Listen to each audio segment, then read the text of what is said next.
Here comes Nawaz! Great control by Ernie Tapai. Still Ernie Tapai, it's a goal! It is a goal! Adikadim's got there and he's turned the defence as his foe! Super stuff!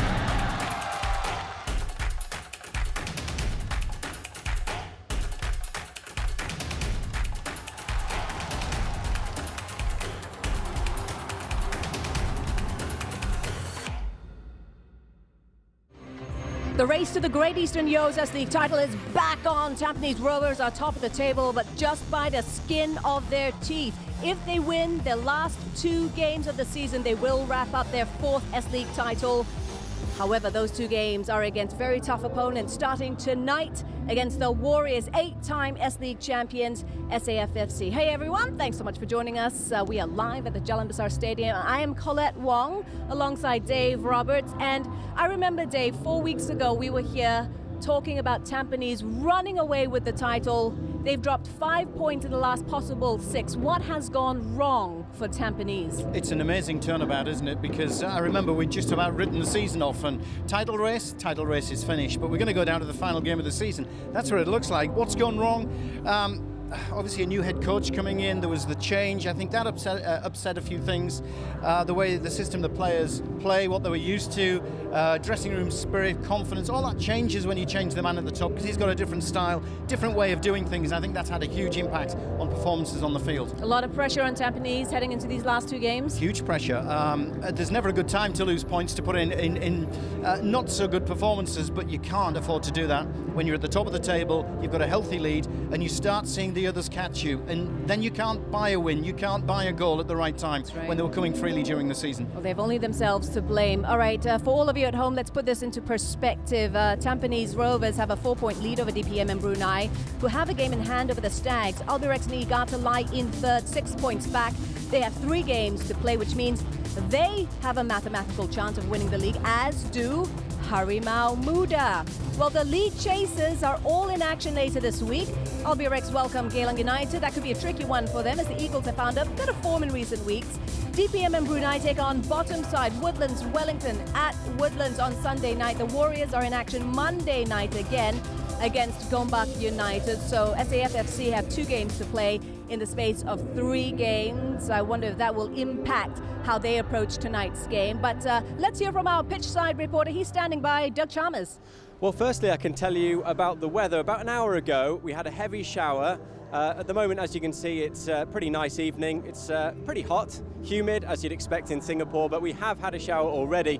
I've just had a quick feel of the pitch, and there's a little bit of moisture in it, so expect some zip from the football across the turf. As for the 2 teams, I've managed to speak to the 2 camps. Contrasting emotions heading into this one, as you'd expect. For Tampines Rovers, they are extremely worried about this game. They need to win both matches to have a chance of retaining that S.LEAGUE title. The pressure is on, and I assume they're not really looking forward to this one that much, because their opponents, SAFFC, have absolutely nothing to lose. They're not going to win the S.LEAGUE this year, and they're using this game as preparation for next week's Cup final. So contrasting emotions in the camps at the moment. All the pressure is on Tampines Rovers. Back to you.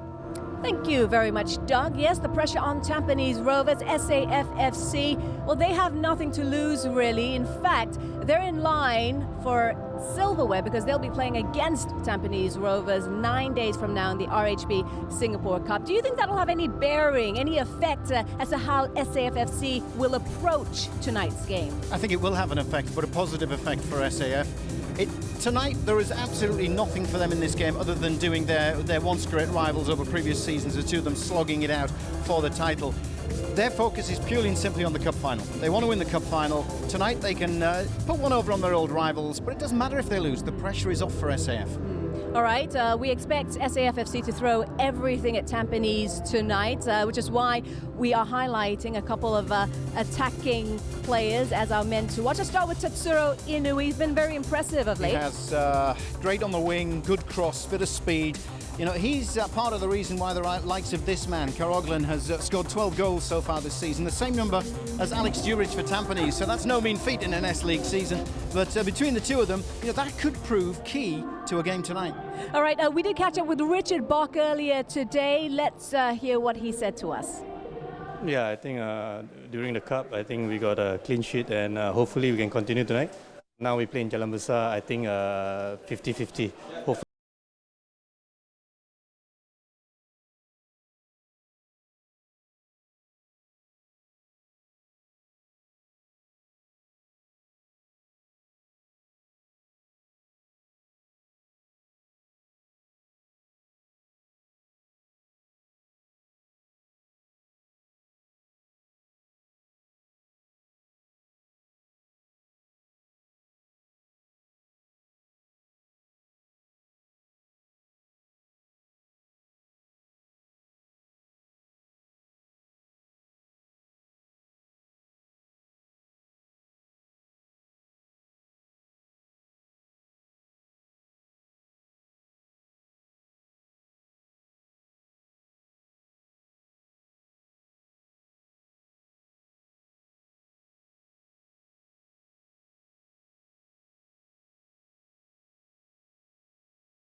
Responsibility. Basically, we are representing Singapore, and I really felt that this is a key game that among the 3 games they're going to play, this will probably make sure that I mean, this is the key game that probably decide the title. Actually, we must get the 3 points, because if we don't get the 3 points, basically the title is going to be over. During the international break, Tampines Rovers organised a friendly against Hougang United. It was just a friendly. Firstly, are you surprised that they organised a friendly this late in the season? I am, yeah. To answer the question simply, the reason why I'm surprised, you would have thought after a bad run of results, what the players needed was a bit of a break, bit of a rest, use the international break as a time just to get away from events on the field, but they took the risk and it backfired on them. It was a heavy defeat, which will add to the pressure that's on their shoulders. They're going into the final 2 games of the season to really pressure-filled games now because of their slip of late, and a defeat in a friendly is the last thing they wanted. Yeah, and one of the key men, Alex Durich, was involved in the friendly, not the friendly, but he was involved in the internationals with Singapore. He played close to 90 minutes against India. He'll have some very tired legs. What is he now, 42 years of age? Wow. Yeah. A year younger than Richard Bach. He is the man that needs a rest, but you know what Alex is like. He'll pull a Singapore jersey on at every possible opportunity, so great pride in wearing the international top, and that's why you see somebody like Alex Durich, even though club-wise it's a fantastic time to take a rest and just rest the weary 42-year-old legs and recuperate a little bit for what are 3 important games to the end of the season. 2 league, 1 Singapore Cup final, but no, he was happy to play.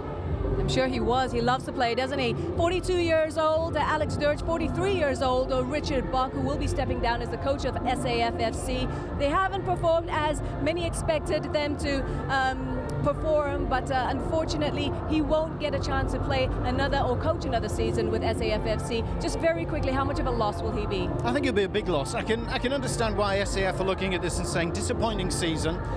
Richard's been in charge for quite some time. He's been successful in his time. I think Richard himself is very disappointed. I had a chat with him a couple of weeks ago when it was announced, and he is disappointed and wondering what he's going to do next. I think he's going to find a position within football, probably within Singapore. I'm sure he will. But you know, SAF and Richard Bach go hand in hand. I remember them from a long, long time ago when he was involved with the club. But that's going to come to an end in a matter of weeks. Well, he's brought them through some very, very successful years in the S-League. We're live at the Jalan Besar Stadium. Just 2 more games till the end of the season for Tampines Rovers. This is one of them, and it's against the 8-time S-League champions, SAFFC. Can the Warriors put a dent in the Stags' title challenge? Well, time will tell. Let's hear from your commentary team tonight, Dave Roberts and Paul Masefield. Thank you very much, Colette. Well, it's not actually a title decider. We all thought it was going to be in the bag. There's Ali Imran, who plays, or used to play football over at Woodlands and Home United. He's in the crowd. There are a lot of players and former players here tonight coming down to watch the games. We've seen plenty of ex-internationals here as well, because they know how big the occasion is today. Tampines Rovers, it is a simple equation. 6 points from the last 2 games will give them the title again. Let's not forget, they only sneaked it last season by 1 solitary point to Home United. And Alexander Djuric has been out in the media this week speaking about the disappointments of the 2010 season, where Tampines died away right at the end of the season, and that cost them maybe going back to back-to-back titles. As it is, it's all about the here and now, and Dave's managed to sprint up here into the commentary position. And Dave, it is a big game, no question. I should take my referee's fitness test after that sprint. It is a big game for Tampines. Let's not forget, look back 12 months ago. They came from behind, chasing Home United with just 2 games remaining. It was that 1-0 victory over Home United with 2 games to go that put them above the Protectors, and then they obviously went on to clinch it the very next game. This time they've been out in front. The others have been playing catch-up, so it is a different scenario for Tampines Rovers this season. Well, I heard you talking in the pre-match build-up about the game, the friendly game that was called, and considering that Tae Penki was moaning about the number of games that his side had played, it did seem strange and odd that he made that fixture and had that friendly game, particularly when there were 3 or 4 players away on international duty. Will that have an adverse effect on this side? Sukhbir Singh is in charge of today's game. Let's hope that the standards are kept over the last couple of games that we've seen. There has been an increase in the quality of refereeing and officiating, it has to be said. That's because I'm not out there. Yet. At the age of 48, these limbs are not fit to carry me across that line, never mind run up and down the field. But yeah, Sukhbir will be hoping to keep the lid on what could be a potentially bit of a flashpoint between these 2 sides, because if you go through recent history, you know, we mentioned it earlier, they've been battling it out for the title, these 2. They love to put one over on the other, and I do truly believe going into this particular game tonight, it's going to be this team, SAF, that don't feel any pressure. 2 changes made by Richard Bark. Fazrul Nawaz has been left out. Razali Kalik is out suspended. So in comes Shukor, who is back from suspension. He's going to be key in the middle of the park. And Ruzaini is going to just patrol up and down on the right-hand flank as well, with Inui, the Japanese left winger, starting as well. Tampines Rovers coming in to this game off the back of that 4-3 defeat to Albirex Niigata, where Mustafik Fairuddin is suspended. So just a solitary change for Tae Penki. Sazali Saleh will come in just to shore up everything there in the middle of the park. Hadzabulic and Djuric, it's the partnership that seems to be starting to work. But the question is will Tae Penki bring off Hadzabulic like he has been doing late in the piece? Yeah, it's going to be interesting to see. I think the scoreline may play a part in whether he makes that decision or not. This man could play an important part in the simple factor of the scoreline, because the goals are not flowing as freely as in previous years, but he's still doing as well as anybody else in the league. Well, Alex asked me not to mention his name, so I won't mention that he's 42, and that was on the 12th of August, just a couple of months ago. So I'm sure to be 42. He's going to give me some stick later for that, I know. He's a ban. There's Sasha Drevin, unbelievable saves the last time that he played at this stadium against the Philippine side in the semi-finals of the RHB Cup. Loyola Sparks, one of the saves, I have to say, it's probably one of the best saves I think I've seen over the past 4 or 5 seasons. An unbelievable stop, tipped it right over the top. He's going to be key in today's game, as it's the Warriors that get us underway, kicking from left to right. Matna Rahman, who's been deployed as a right back for today's game, just clips one up the line, nice and easy into the path of Ruzaini. Ruzaini loses out early on to Jufri Taha. There's Hadzabulic. A lot of speculation about his future at the club as well this year, after scoring so far 8 goals, and the partnership starting to click with Djuric. You feel that that could really work for them next year. Here's another one though, Karaglan, who tries to bully his way through the middle but can't get there, but it's easily mopped up by Vidosevic. Fazrul Fadli into Shuko, ball back into the side for today's game. Nui getting involved as well. Dosovic tries to play forwards, long range shot, just trying to catch out Sasha Drevin.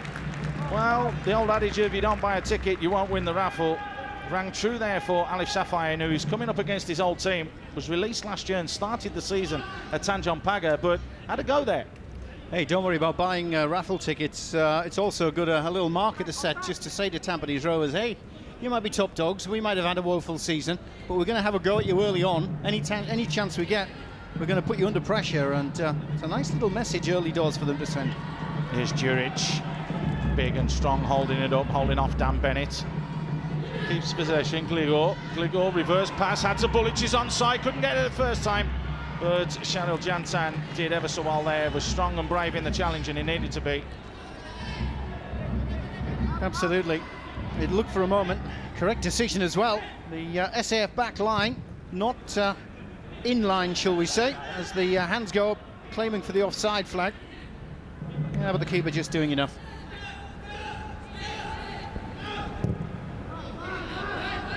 Anas with the ball forwards, easily picked off though. There's a little battle in the middle of the park, and a little dissension and throw the ball back there from Gligor. Felt that wasn't a foul. He'll always think it's not a foul. Well, he's a player. He likes battling. Inui, who's started a little bit more inside into his Japanese teammate Sakurada. But again, Anas Hadi there helps it forwards, and well, the support's forthcoming, and oh, that was almost nicely played through there from Ahmad Latiff looking for Djuric. But SAF close ranks quite quickly and quite well there, and they're looking to be expansive here. Alif Safayan's dropped deep. He's not going to get it. It's gone into the middle though. Karaglan just lays it off nice and easy. Ruzaini back into Karaglan. Just couldn't get that ball under control there. The Bosnia and Herzegovina player, who actually has 2 caps for the national team. It's been a bright start by SAF. I know we're only, what, three and a half minutes into the game, but they're the ones who wanted possession. They wanted to hold the ball, and they have started off a little brighter than Tampines Rovers. I truly believe there's not a lot of pressure on their shoulders. You know, it's an opportunity for them to put one over on the old rivals, spoil their season, keep the season alive for the likes of DPM Brunei and certainly Albirex, and then think about the cup final a little bit later on. I'll just tick over. They won't want to get injured. That's the most important thing. There's a strong header from Benoit Croissant. Help forwards by Sukor. Easily cut out though. Again, Anas Hadi. Help forwards by Imran Sahib, and Djuric is the intended target again, but just mopping up and sitting in front there, Vidosevic, but that's won back quite quickly by Ismaidi. Ismaidi had the bullets trying to thread it through the eye of a needle there. Again, a good run from Djuric, but just slightly off sync with Hadzabulic. Shukor fires it out wide into the path there of Sakurada.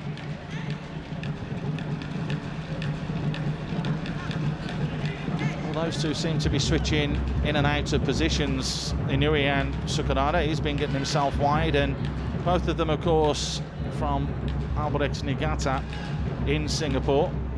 Inui having played 2 seasons, and Sakurada playing the solitary season before moving on to the Warriors. That was a bit of a wasted ball forwards. No runner willing to chase down or put any pressure on Shahril Jantan.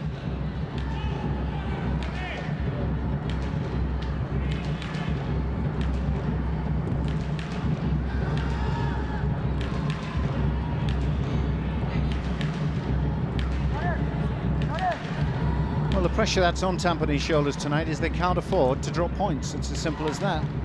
The season, you may say, the campaign is in their own hands, but if they were to even draw tonight, it really does open the door for DPMM. That's a great turn from Hadzabulic, and a lovely ball forwards, but Dan Bennett read that one very, very well. Bennett with the ball at his feet now. Looks to try and break forwards. That's an awful pass back inside, and yes, quite clearly offside. Djuric, just the 2 yards offside there for the youngster. Alexander Juric. Youngster. I love it. He'll thank you for that a bit later. But he won't thank me for what happened at the start of the show, right, Dave? So that's me in trouble.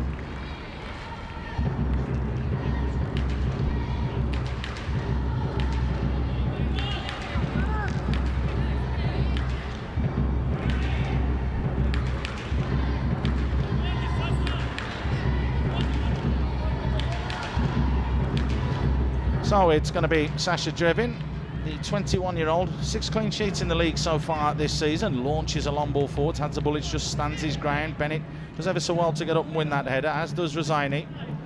Matnuraman couldn't keep that one in play, so it's going to be a throw-in. Here's his Maidi. He's going to take this. The man that was signed, when he signed for Tampines, Vorowan signed him. Thought he was a left-footed player, but has slotted in as a right-footed player to this left-hand side extremely well. Here's Gligo. Nice and easy for him. Ahmad Latiff, who found himself playing at right back in the last game that we saw when they played against the Sparks from the Philippines, just dropped into the hole. That's going to be a free kick, a little tug there on Imran. Just the one goal from him so far this season, and that's a little bit disappointing return from him, but it's taken quickly. Ahmad Latiff drills one in. Free header, Hadzabulic. Wow. Said Hadzabulic got up extremely well there. Maybe just a fraction too early though, but should really, really have scored there, Dave. Yeah, he'll think he's missed an opportunity here. Just goes in the air, just having to hang that little bit longer and wait for the ball to come onto him. Too much time in the air, and then finally tries to dispatch to the far post, but just couldn't get the turn, the crane on the neck. Well, the Serbian who played for Hajduk Kuala in Serbia before he was spotted and touted to come over to Singapore, really has made an impact this year and really has added quality, that has to be said. Here's Shuko. Shuko showing good feet, of course, another former Tampines player, just goes straight through Anas Hadi there. Just getting a little ticking off. And he's basically running through a yellow wall. So many yellow shirts around him. Looked like he was going to come off worse there, didn't it? But all of a sudden he protected himself at the last second. This may not be very good for Tampines. Anas has gone down and he's still clutching that ankle.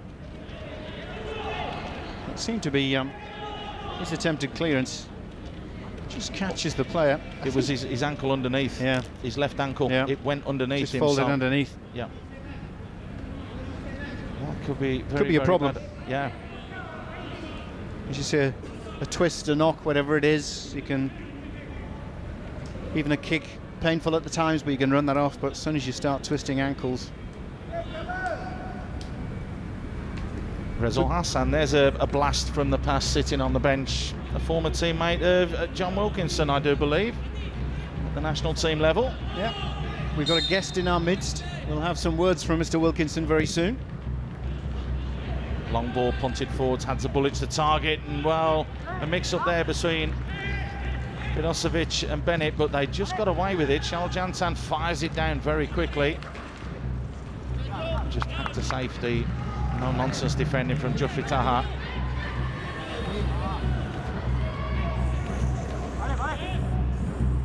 Alif inside looking for Karaglan. Cut out yet again. Here is Sazali Saleh, who's been brought in today, the 32-year-old experienced midfield player, just to sit in there instead of Mustafik Faruddin, of course, who played last week in the victory over India. That's an awful pass, it has to be said. Not the best pass in the world from Ahmad Latiff, who's dropped into that right back role yet again. A foul throw. Well, got a feeling the ball didn't cross the line, actually. Might not have even gone out when the touch was made. Let's have a look. There you go. He's put it out himself. Hadn't crossed the line when he touched it. So that's a good decision from the official. Well spotted. Wouldn't you take a referee to spot that, wouldn't it? Sad that we are. I'm sure John Wilkinson would have complained. Well, that one looked out, but play allowed to continue. So the surge forwards from Gligo. Gligo just fires it out wide. Imran looks forward, sees the run of Juric, who makes that run into the box, and that's dangerous. It was an important challenge coming in there from Vidosevic had to tuck in and cover extremely well there. Had to make the challenge. Crucial. So if you let Juric go at that point, he's probably going to have a go at goal because there weren't a lot of yellow shirts around. But I've seen him score from tight angles like that. Well, the young man doing ever so well to get in there round the back and try and cause problems. Corner's going to be taken by Ahmad Latiff. Fired into the penalty spot and, well, went a little bit too early there, Gligo. Benoit has dropped back off. The challenge coming in there from Hadzabulic, so that means it's going to be a throw for the Warriors. Tell you what, it's probably a good time to try and hear what John Wilkinson thinks about the game so far. We're 11.5 minutes in. John, you've just managed to join us. Thanks for coming into the commentary position. What's your take on the game so far? As you see, a nasty challenge. Let's just talk through this one first, John. Rosani going straight through there. Definitely a yellow card, right? Yeah, without a shadow of a doubt. Hey, hello everybody.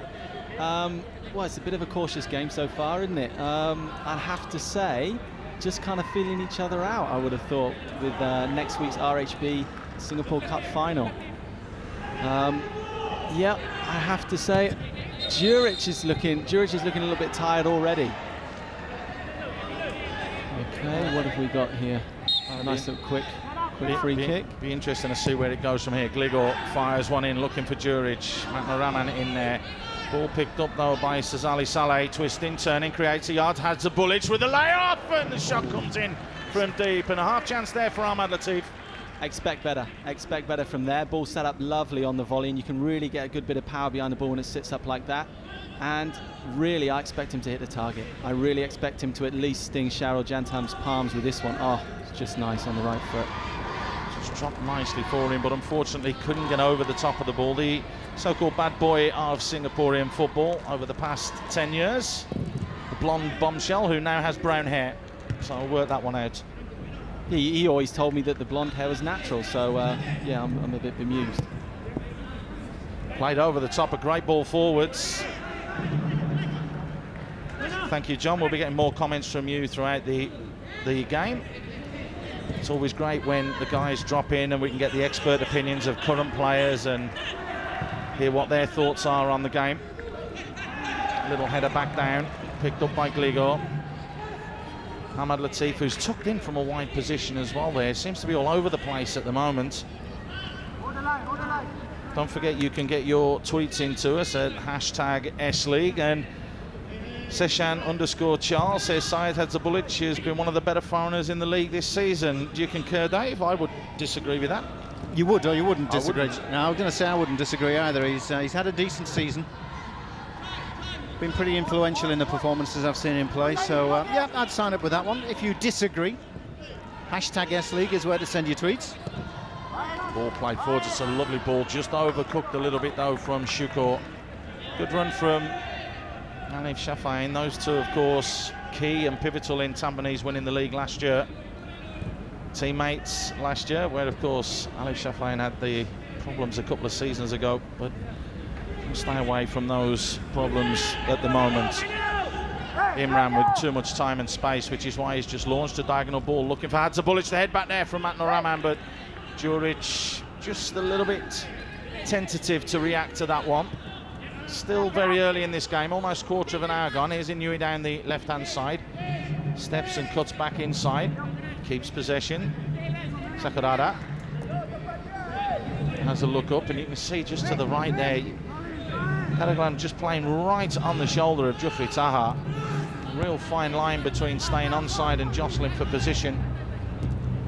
Inui played forwards, the little touch to no avail. And again, Tampines win the ball back.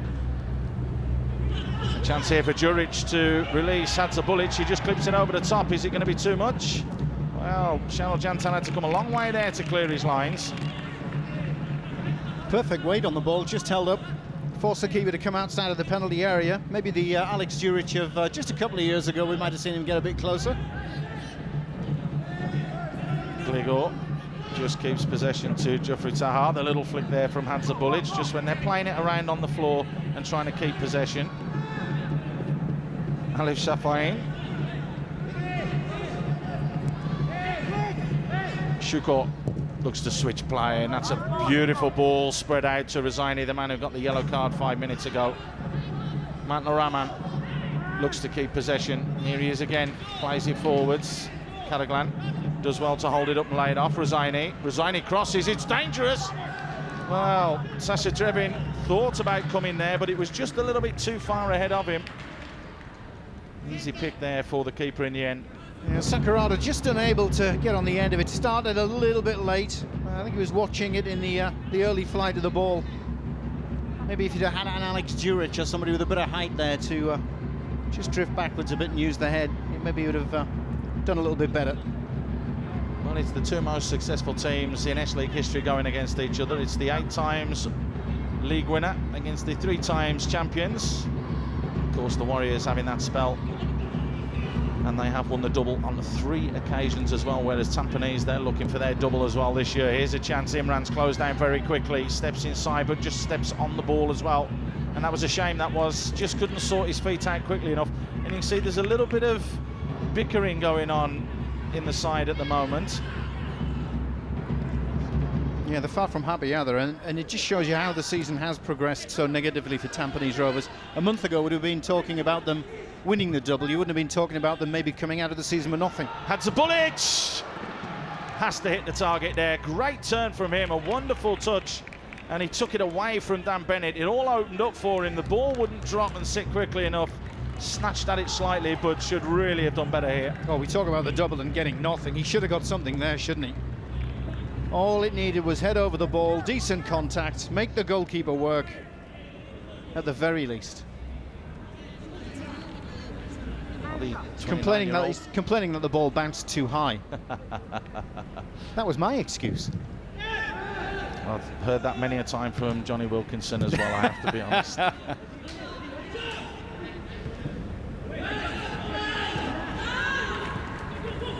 Ahmad Latiff picking up the loose ball. Duric. Looked like there was a little nudge in the back, but play allowed to continue. Well, Alex called upon again for the national team to perform, and the tired limbs and tired legs. It has been a long season for Alexander Duric, yet he still goes out there and gives everything he's got. Not much in that though, was there? No, there wasn't. But I've got to ask the question, what benefit was there for Alex Duric to be playing for the national team when 3 crucial games for the season to end for your club, when you're going to get a double possibly, or you're going to end with absolutely nothing? That a hastily arranged second friendly he wants to pull on the shirt. I know he's proud to be a Singaporean and play for the national team, but at 42 years of age, you've got to pick and choose your games, surely. Well, of course, when the national team call, you cannot turn them down, otherwise you'll get suspended from domestic games, particularly if it's an international week. Yeah, but surely you should be having a word with Raddy and saying, Raddy, come on. I'm not the coach, so that's obviously up to Raddy. Of course, playing the full 90 minutes in that second game against the victory against India. Of course, the Lions were without some of the injured stars, but it's about SAF at the moment. Shafai gets in there. Sukor with a long-range shot. It just hits Karaglan. The flag's finally gone up. Well, a little bit of a 5-minute blur blob there from Tampines. Just not sorting themselves out quickly enough, or closing down quickly enough, and getting everything all wrong. Well, we have seen it during the set. I'll tell you what, that's a wrong decision as well. Sakurada was not offside when the touch came. The second touch was what was adjudged to have found him in a offside position, but there was a defender running out late. There is Sakurada. 6 goals last season in the 32 games that he played for Albrechts, and has already surpassed that by scoring 7 goals in the league so far this year. SAF having only played 21 games, so a much better return from him. Is Maidi Mukhtar. Hadzabulic, the little flick, just trying to catch out Vidosevic. Imran picks up the loose ball. Duric looked to be in an offside position. The flag stayed down because the ball didn't get to him. Here comes Vidosevic again, striding forwards, waits for Inui on the left-hand side. Looks to keep possession. Karaglan. Inui. And that's a poor cross by his standards. That's gone out on the full and on the fly as well. I've just been praising him in the pre-show as well about how good he can be and accurate he can be with the crosses. Well, we have seen that, and particularly when the Warriors were playing in the AFC competitions, very lively and causing all sorts of problems. Really can deliver quality. Not today at the moment.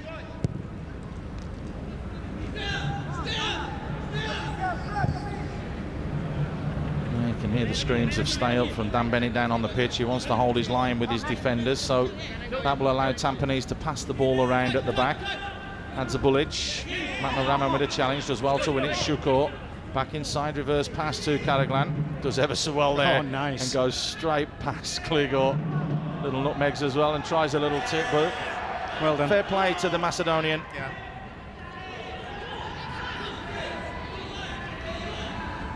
Ahmad Latiff looks to switch play. Seems to be a lot of long balls being punched forwards into the path of Djuric and Hadzabulic. Little diagonal balls as well.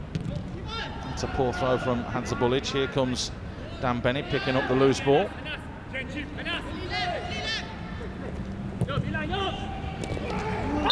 That was a very strong challenge from behind from Benoit, and lucky not to go in the book there. We heard the contact from up here. I think he is lucky, actually. I think he knew exactly what he was doing. Little clip from behind.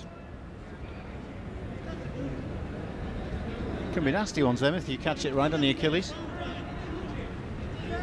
They did just rake him. The referee allowing that one to go.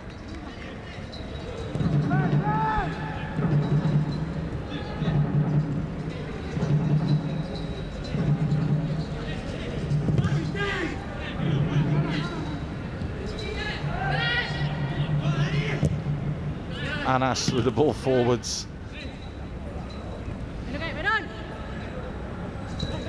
Shukor pressured very quickly by Sazali Saleh there. The long ball forwards, and again both sides not trying to get it down and play. Now, was that the arm or the shoulder? But it's been given as a foul against Shukor for a little tug back. Taken quickly, the flag goes up. Djuric went slightly too early. Ronico on the far side, the linesman, straight up with the flag. Nice ball down the line for Inui. Closed down quickly by Anas. Inui waits for the support. Little layoff back. Zulfadli tries to cross, but again Imran closes down quickly, so Zulfadli gets a second bite of the Terry. Shukor showing good feet there. Karaglan, little layoff, long range shot from Sakurada, and it's high, it's wide, and it's woeful really. Does Terry taste nice? Second bite of the Terry. Well done, Mace. Terry's all gold, you know that Terry's all gold. Come on. It's still good to see SAF coming forward. They're playing against a side who are superior when you look at them out on the field, squad-wise, man for man. I think league positions tell you that this season. But they're not so small matter of the cup final to come. It would be nice for SAF to put one over on the old rivals and put a dent in their title hopes as well. Well, they've played each other 26 times in S-League history. Tampines have won 10, SAF 11. There's been 5 draws. And in the earlier fixture this season, it was a 1-0 victory to the SAF Warriors, so they may have already done the damage earlier on in the season. Long-range shot from Kligor. Well, that was a good 40 yards out there. Struck it well. Hasn't scored too many this season. Only got the solitary league goal.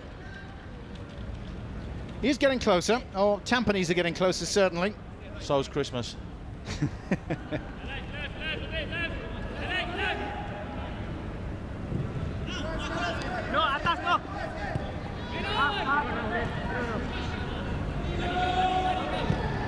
Oh, Djuric has stole the ball back. It's Djuric with time and space.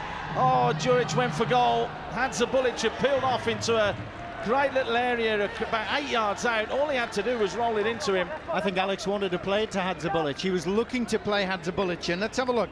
He has a look across to see where he is. And then he goes for goal. I think he realised he couldn't. Well, this will be a better angle.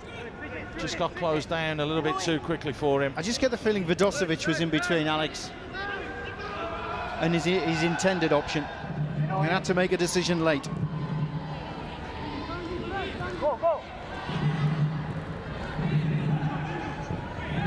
Safain. Well, it's gone down clutching his head there, has Karaglan off the ball. Now, I don't know whether that was a coming together, but Benoit is over Karaglan and he's just asking him if he's okay. Now, I didn't really see any contact there. I don't know whether it was just a coming together or whether we'll see here. He makes the run. Oh, he has been stepped into there. And that will have been Jeffrey Taha who stepped into him. But again, going down very easily and very, very soft is Karaglan. I have to be honest, I'd have got Mustafig the other week in the RHB Cup for going down very easy, and he since came up to me earlier on today and spoke to me about that and said maybe I could have stayed on my feet, but I was just being professional. Another opportunity and another one there. Were they the words he used? Those were the words he used. Okay. Well, hats off to him. He's absolutely gutted that he's not been able to play today. That much I do know. But I know what, we can get straight down to the touchline because Tae Pen-ki is with Doug Chambers. Let's get down there. Tae Pen-ki, your thoughts so far on this game? It's quite even, so both teams are very cautious. So I think we've got to wait for a little while more to be more adventurous. Thanks for your time. Good luck for the rest of the game. Thanks, Doug. Great to get different thoughts and a different idea and perspective. The games that we're bringing you this season. We've had coaches and players during games giving interviews and commentary. So you, the viewer out there, can get the full benefits of what is actually going on down on the ground, which is also important. There is Tae Pen-ki, played in the Asia Cup in 1984 for Singapore and was apparently and allegedly a very, very good player. Needs to bounce back here though, because he hasn't been in charge of a senior side for the last 14 years. He's only been involved in young kids, or coaching young kids, which of course, it's a different level when you step up to the likes of Tampines or an SAF. There's a big difference. And you've got to go into a senior dressing room with an air of confidence about you, and I think that's going to take him some time to try and build. And I mentioned earlier before kickoff that he came in and replaced Stephen Tan, and there's a different system, a different pattern, different communication, different individual there, and it can upset players. Nice little ball over the top there, just trying to get in Rosaini. Good defending though. Sasha Drevin right on his toes, trying to get there. But cleared in the end by Anas Hadi. No problem from him. There is Richard Buck. Will be leaving his post at the end of the season. Yet to be decided, but what a magnificent servant he has been to the Warriors. There's no question about that. He's won 4 titles with the team, and that just tremendous. That's just testament to the way that he's gone about his job. And a really nice individual too. I see him at all the games. Wherever there's a game of football, you'll always see him there. Very, very much in love.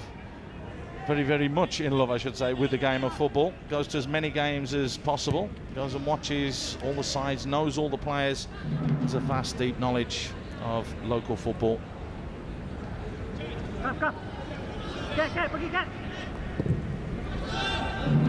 One ball forwards, easily picked off. Noor Rahman is going to have a little look and helps it up the line.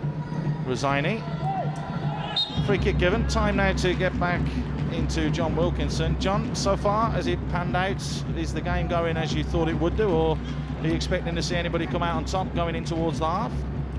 Yeah, it's panning out as I thought, pretty much. There's a pattern emerging, which is both teams are just dropping back as soon as they lose the ball. They're dropping back to their 18-yard box and trying to hit each other on a counter-attack, get the ball up front, lay it off, and for the third man running midfielder to have a strike at goal. But as yet, nobody's testing either goalkeeper. Are Tampines going a little bit too long, too quick? Is that the problem? Well, I think so, yeah. I mean, they've got a chance because Juric and Hazabulic are playing quite close together, but SAF are trying to go long as well every now and then, but it's not working because Karaglan's by himself, and as you've mentioned, he goes down pretty easily, and he's kind of waif-like, I have to say, for a target man standing up there all alone.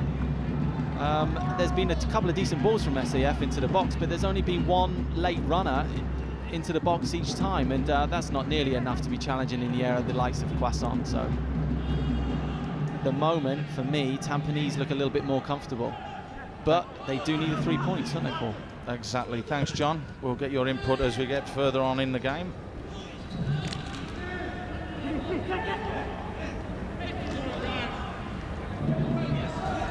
Ismaili. Juric, oh, just tried to take it over the head of Dan Bennett, who read that one and launches a long ball forwards. Benoit, simple, easy header from him. Little nudge in the back there on Gligo from one of the smallest players on the pitch. Latiff Shafain, 5'7". Gligo, who has one cap for Macedonia. It was a friendly against Iran back in 2007. The only time he's represented his country, but nonetheless, as I'm sure John will testify a little bit later on, there's nothing better and no prouder moment than pulling on the national team jersey and representing your country. Fazrul, who is the manager of Tampines Rovers, sitting alongside Tay Penki.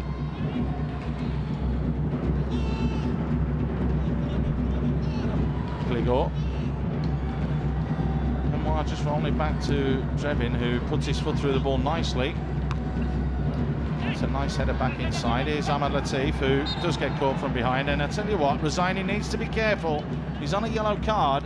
That looked close. Long searching ball taken quickly into Said Hadzabulic. Hadzabulic does ever so well to hold off the challenges here. Play on, said Sukhbir Singh. Hadzabulic can't believe that hasn't been given. Inui down the left-hand side. Still Inui.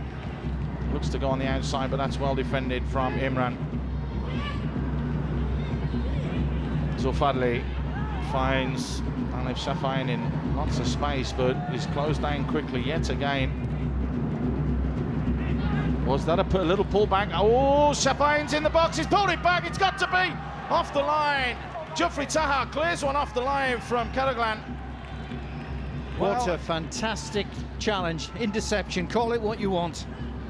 That ball was destined to hit the back of the net. Danger's not over yet though. Here's Inui again to deliver. Karaglan's in the middle. Oh, Inui's got to the byline, hangs one up. Sasha Drevin this time with the easy take and looks to bowl one out quickly to Juric. So it's fast and furious at the moment.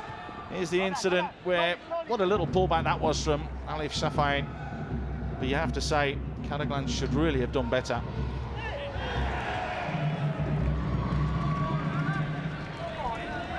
Well, not bad from this man. That's what you need to see when you're under pressure. Your goalkeeper coming out and gathering it comfortably.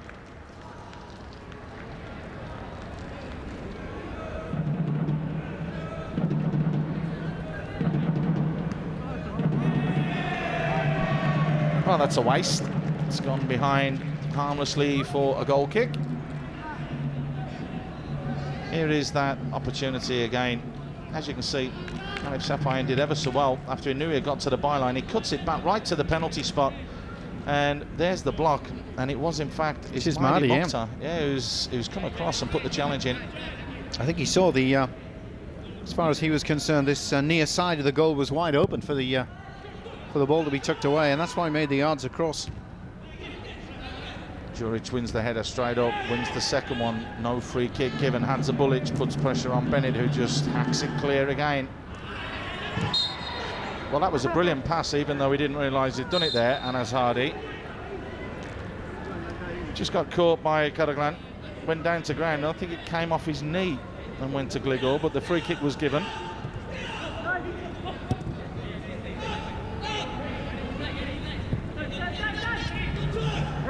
Seshan_Charles. Both teams are looking pretty lethargic. Don't forget you can tweet us at #S.LEAGUE. Well, the intensity of the game from where we're sitting, it is there from both sides, but it's just the, I suppose, the lethargic word coming in with the final third, isn't it, Dave, where there's not really much happening goal mouth and goal action-wise, I suppose. The only thing we've really seen, long-range efforts from Tampines going high and handsome. And SAF with a one opportunity just a few moments ago, and by far the best opportunity to open the scoring in this game just wasn't there for them. But what you're going to keep bearing in mind, and I hate to sound like a broken record, Tampines cannot afford a draw tonight. They've got to win. They do have to win because Brunei take on Woodlands, Hougang and Balestier in their last 3 games.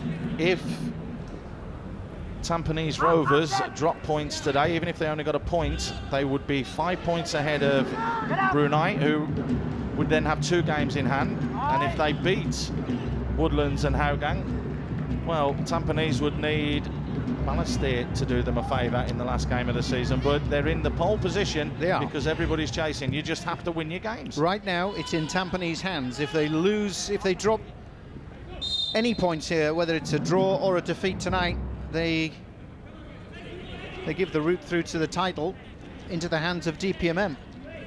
That is the man under pressure, Tay Pinky. It was all going swimmingly. In the last couple of games, a 1-1 draw with gone back in the league, and the 4-3 defeat against Albrechts really hasn't helped their cause.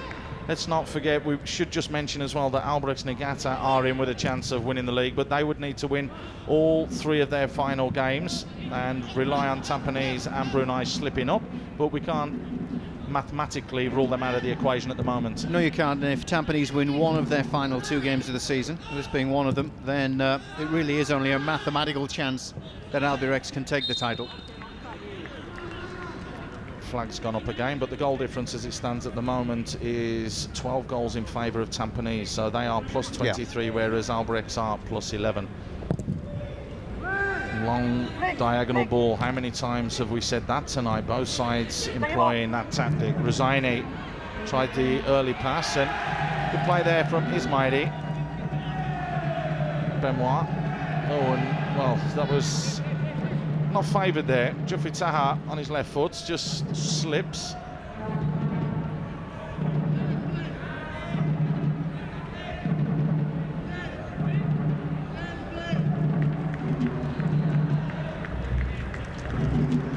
Rahman just trying to work the line.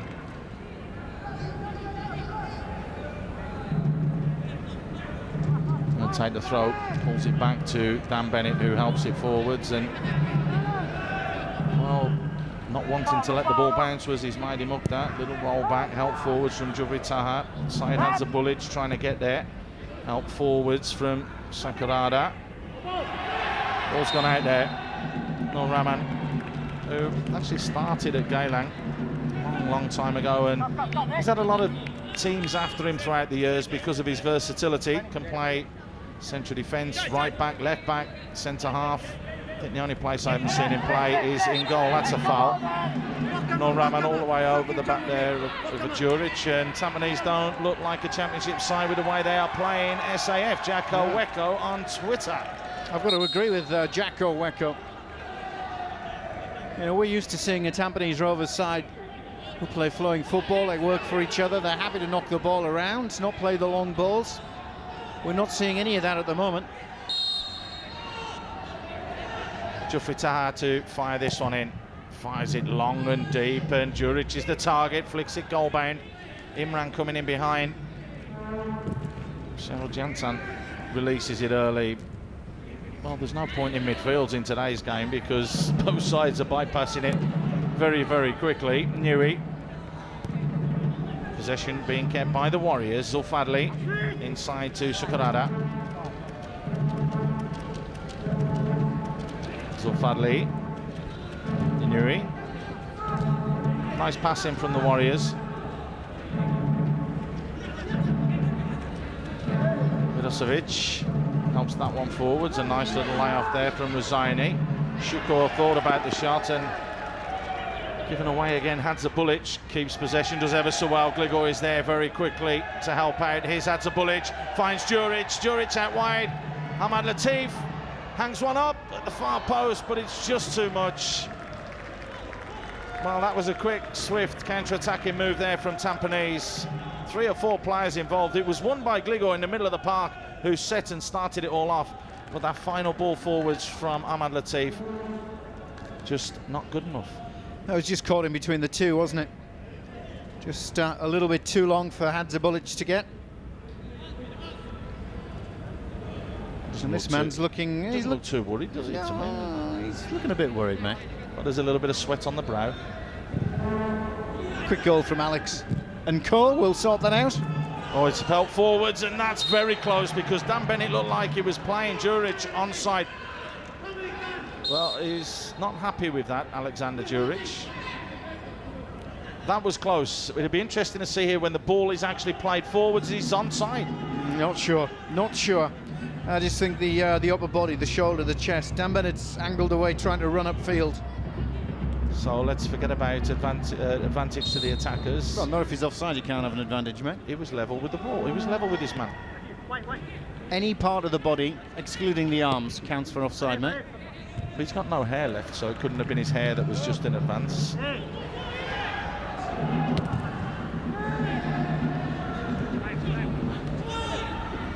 Well, that was an interesting decision. I'm sure that that one will be talked about later, and particularly at half-time. Ball played forwards and unable to bring it down was Sakurada. Inui picks up the loose ball. Free kick for the Warriors in a dangerous position. Inui just getting upended there. Strong challenge coming in on him. He went to ground and the free kick was given.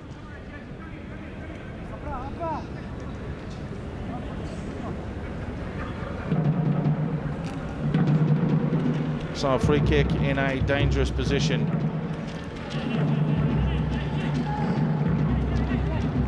Let's see what quality will be delivered here from Inui. 5 blue shirts in the box, is deep, and Sashi Drevin just comes and fists it away, not far enough.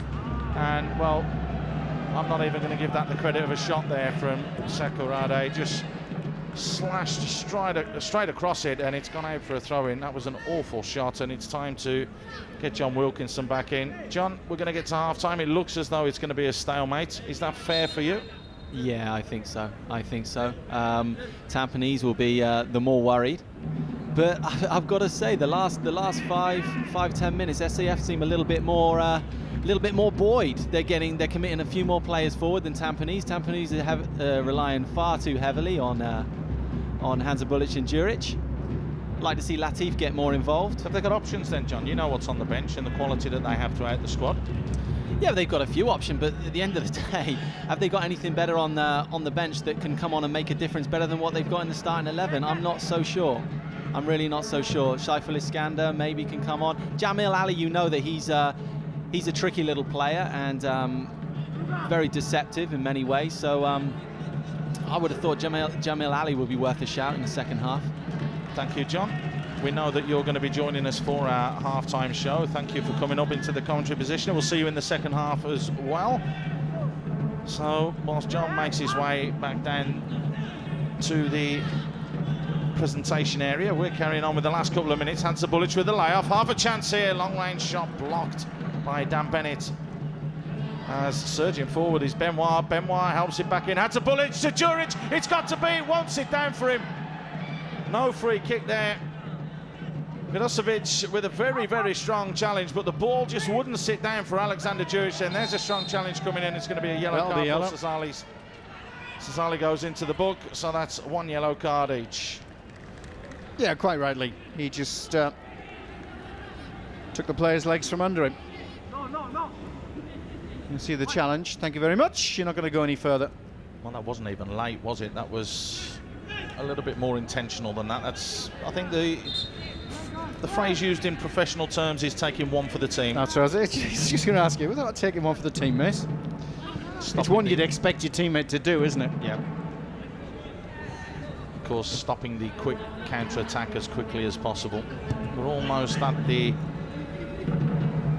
half-time whistle. I'm sure there'll be a minute or two of time added on because Anas Hadi did go down with an injury. Here's Shuko out wide. Nui, who's got a little bit more into the game in the last sort of 15 or so minutes. SAF will be happy to see this one through to half-time level pegging. Alif Safain keeps possession. Matno Rahman in support. Tries to go past, and that could be a mistake because Hansa Bulic has picked up this loose ball. Reverse pass back inside, but Ismaili couldn't get there. Sakurada looks for the little give and go. Dinks one over the top. But well mopped up again from Benoit. Well, we can hear the fourth official's clock going off there. Beep, beep, the end of 45 minutes. So there's 1 minute of time added on at the end. That's how good these microphones are that we deploy at the stadium for you, so you can pick up all the action and all the sound as Shukor comes forward. Shukor tries to play it forwards. It's just caught the heel of Inui. And that's gone out for a goal kick. Is this a fair scoreline for you at half-time, Dave? Yeah, it is, actually. I don't think Tampines are at the best. We haven't seen them at the best in recent weeks. SAF have had a poor season. I think they have just raised their game a little bit because it's the old enemy, the old rivals that they're playing against. Just a couple of chances. That's all we've had. A couple of good goal-scoring chances in the game. So yeah, 0-0. Fair result for me at the moment.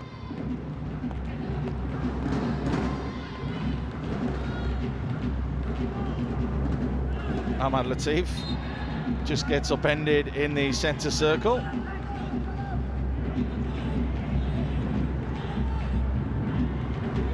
Gligo. Oh, that's awful from Gligo. As the half-time whistle goes, and it's just as well it went there, because the Warriors looked as though they were going to hit back on the attack. So there is the interesting way that has gone, that first half. It looked as though the Warriors were the more comfortable. Shuko's had a couple of long-range shots and a couple of efforts from distance. That's much we do know. Tampines have tried to fight and force their way back into the game as it has all gone on. The two sides walk off. It is goalless here. Tampines are desperate for 3 points to give themselves an opportunity to win the league. They do need to win both to guarantee that. At the moment, though, it's a little bit lackluster. Alexander Juric has been frustrated. He trudges off. Sukhbir Singh has had a good first half, it has to be said.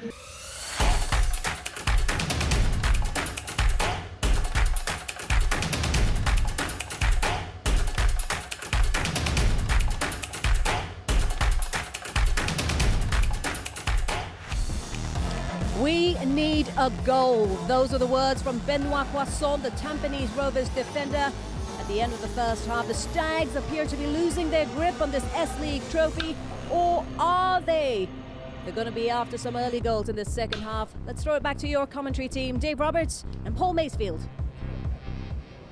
Thank you very much, Colette. So both teams out for the second half, and it would be interesting to have been a fly on the wall in both camps, it has to be said. SAF surely were, let's just keep what we've got and let's ruin the party for the Stags, whereas Taipei has to make a change and has to do something to get this side to go forwards a little bit more. Some encouraging words and intelligent words as well from Benoit Croissant a little bit earlier on, talking about how the defence was under a lot of pressure and they need to get a goal to ease that burden on the defence. And with 4 points separating Tampines and Benoit, 3 points here are a must for Tampines Rovers. Can't disagree with that. You talk about the two dressing rooms. I think on 90 minutes, if it stayed at 0-0, SAF would be rather happy. And it would be a devastating result for Tampines Rovers' hopes for the title, because they can't afford anything other than victory tonight, unless it gives the opportunity for the winning, the title win. Straight into the hands of DPMM Brunei, and Albirex will stay alive, of course. Alif Sefahin, as quick as you like, tries to thread that ball forwards. Nuri keeps possession. Well, let's not forget that it was Tampines that started like a house on fire against Albirex at the beginning of the second half, when they played a few weeks ago now. They scored a goal, they scored 2 goals, then got pegged back. Problem was that they took their foot off the gas and then had to chase the game. Now we're going to see a little bit more commitment from them this half. Smiley tries to help that one up the line. It's blocked down.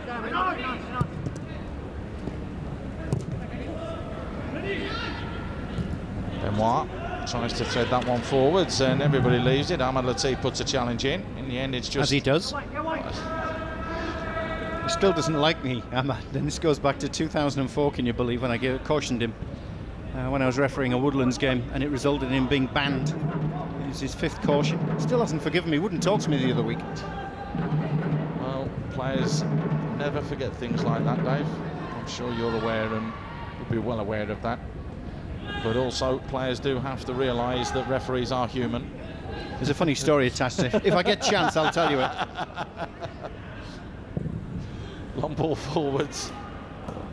Again, Anas. Oh, we said we were sounding like a broken record, but midfield very much being bypassed by both teams. Yeah, it has. Oh, and Ahmad Latiff just trying to slide in Juric, but getting that one wrong.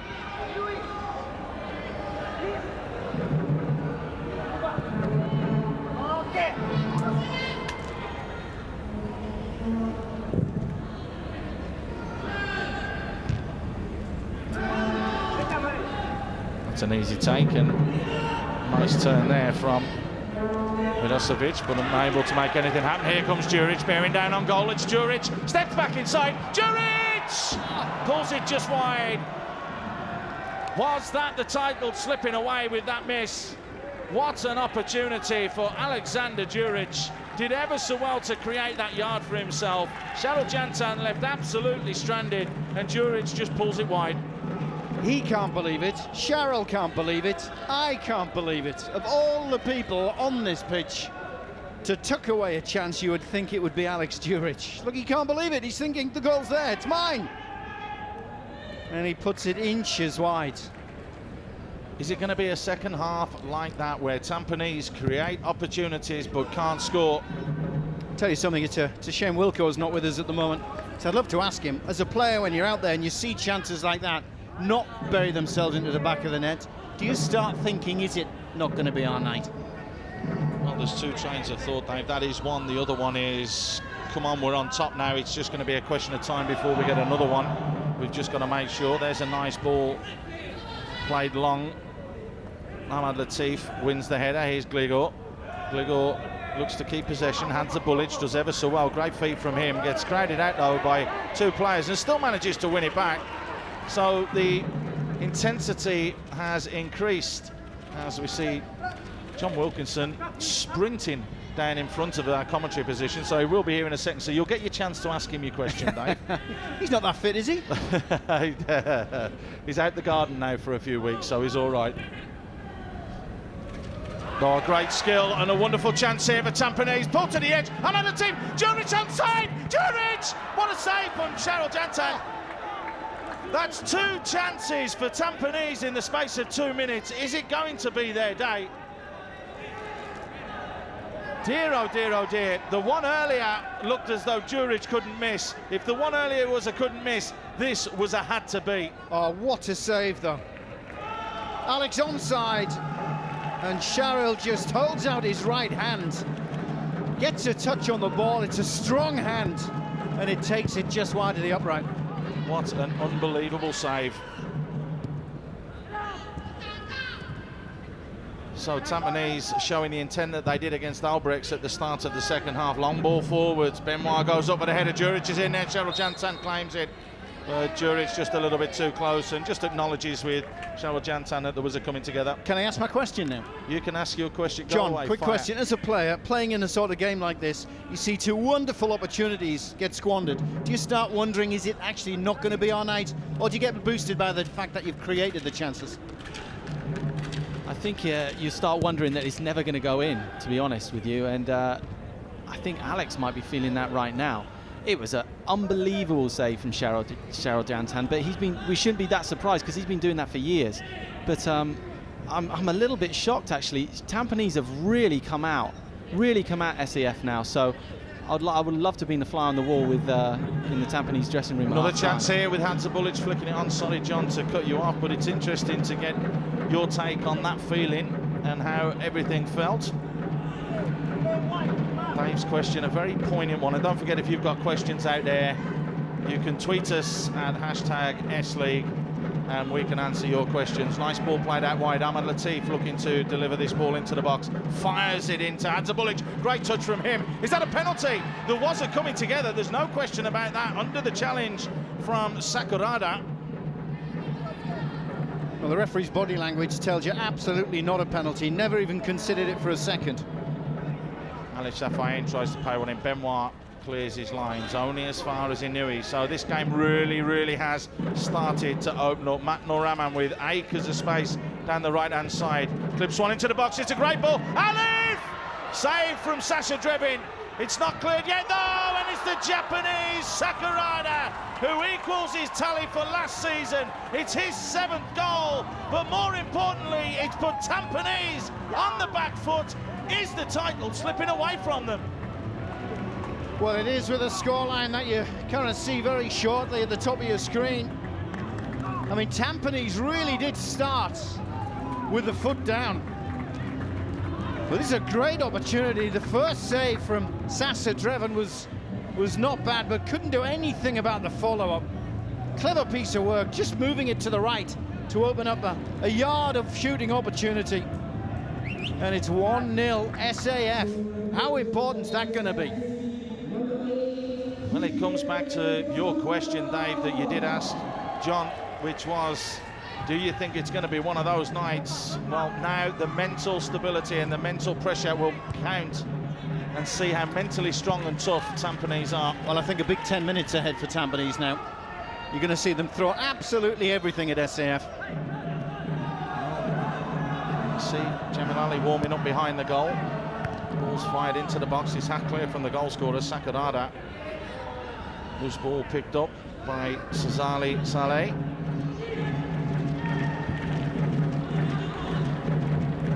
Has the bullies, just waits for that to come to him. Wonderful touch that he does have.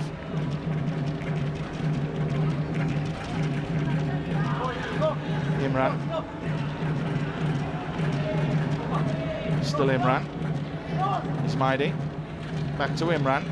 Working the little triangle. Ahmad Latiff gets upended. Now that looked like a free kick. It was only the two arms in the back.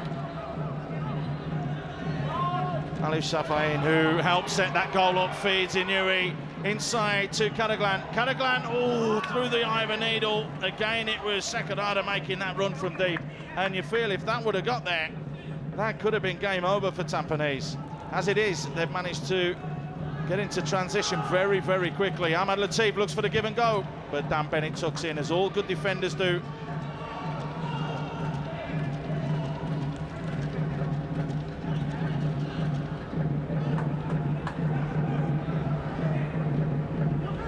We have another tweet from Shabarin. Match is getting interesting. This is what I call good football. Of course, it always is good football with the S-League. And remember, next season, get out there and come and support our S-League. It's important that you get down. There are a lot of people here today in the main stand, that much we do know, coming to see such a, well, it could be a title decider. But if you get the opportunity, go and support your local team. You can have your Man Uniteds, your Liverpools and your Barcelonas, but get yourself a local team as well. There's a foul off the ball. No, I don't think so. I think the referee got it spot on. I think it is important to come out and see the likes of John playing next season in the S-League. Got to support your local football team. Oh, we'll get John's take on that, on what he's looking at doing next season. Hey, can I just point out, got the goal scorer wrong, but I did get the fact that Tampines might just go to sleep at the back to present SAF with an opportunity. Well, there's a dead leg here, but Sukhbir Singh's having none of this. He's just telling the player, I think it's Rosini who's down on the floor, to get up off the floor. Could be a bit of a dead leg. I think he did get caught on the thigh. He's been taken out. Look, the arm goes up as well. That's a free kick, that. I've got to agree with you now. Now I've seen the replay, but of course referees don't have that advantage. I saw it from here. John's hit me on the back of the head saying, yep, free kick. But of course, we do have the ability to look back on things, and it is very, very difficult when you are down there to make that split-second decision. You do feel sorry sometimes for the officials, because they do try, and they don't deliberately go out to try and make mistakes. Everybody's human. You would say that about Juric. Juric has missed two opportunities there. You know, the team coach will have a little go at him, but it's a question of who speaks to the officials. Here's the goal again, though, and what a cool finish this was from Sakurada. It's Alif Safain that's created that by getting in behind. But where was the marking on Sakurada for the second ball? That's the problem defensively, and that's what Benoit was talking about just before the break. He was saying about how they need to get a goal, they need to push forwards, because they're having to defend, and if they concede a goal, they'll find it very difficult to get back into the game. Well, they're facing that situation right now.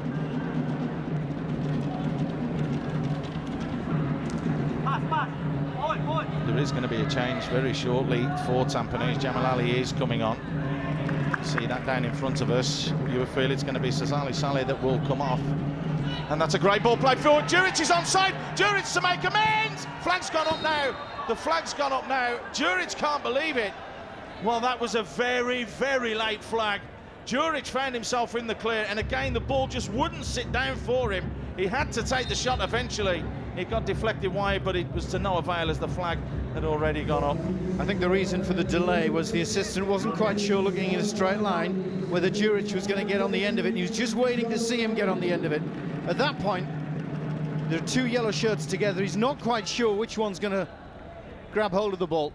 And he doesn't want to put a flag up against Juric. If he had in the end have left it for his teammate to run on from an onside position. There is confirmation of the change. Sazali Saleh has gone off. Jamil Ali has come on, so an attacking threat now from midfield, and you feel that Gligor will just sit in there and try to pull the strings.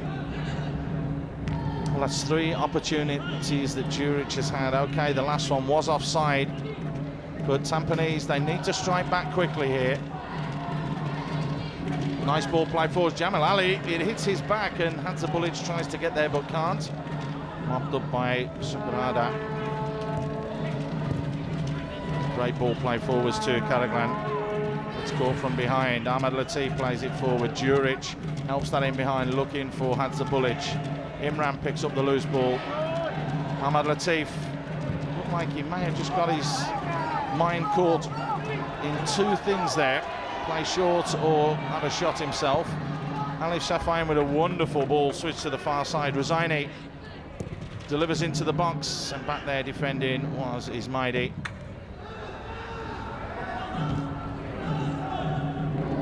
Well, one thing the goal's certainly done is it's opened up the game. Tampines have to come forward. Absolutely no use to them, this scoreline as it stands. So they're going to have to push forward. By doing that, they're going to create opportunities, gaps at the back for SAF to try and exploit. Jamal Ali pokes it wide, and Juric is the offside. The flag's gone up again, and that was incredibly close. That one was a lot closer as well, or is he pointing to the very far side? Yep, good decision. Just the referee getting that one absolutely spot on, and Eugene Chen on the near side, the assistant referee, getting that right. Time to get Johnny's thoughts on all of this. John, that's a real turn up for the books, particularly the way that Tampines had started that second half. That's almost like a killer blow. It's an absolute hammer blow to the head, isn't it? Well, it is, because when they came out for 5 minutes, they just gave everything.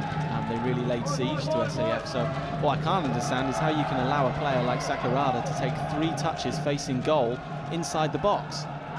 He had time to control it, step inside too easily and bury it. So, yeah, I mean, Penki is going to be absolutely livid.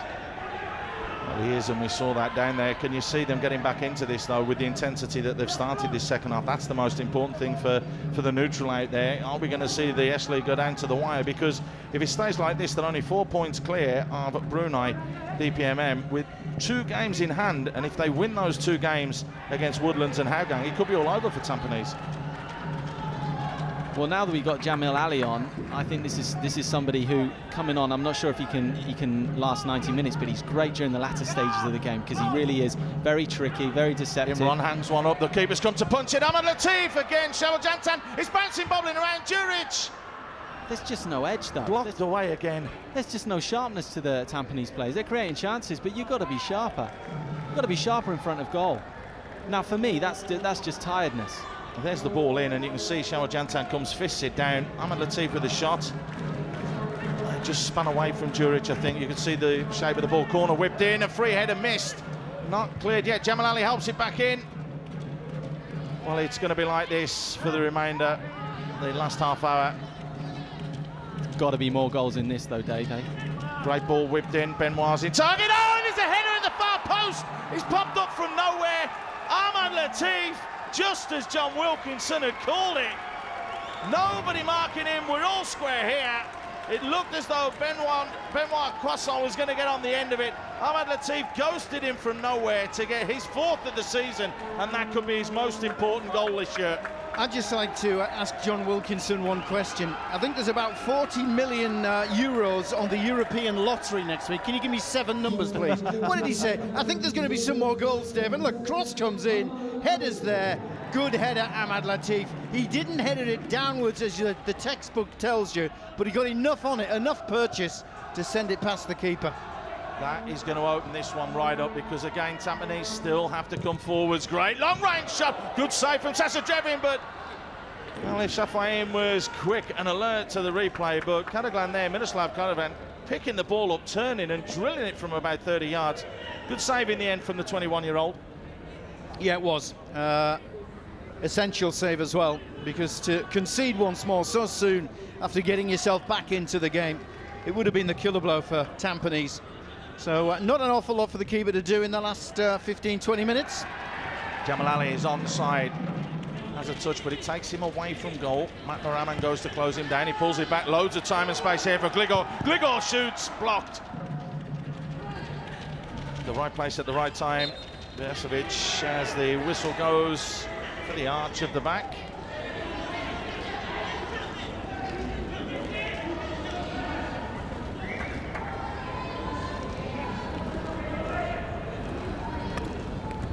There's the foul again.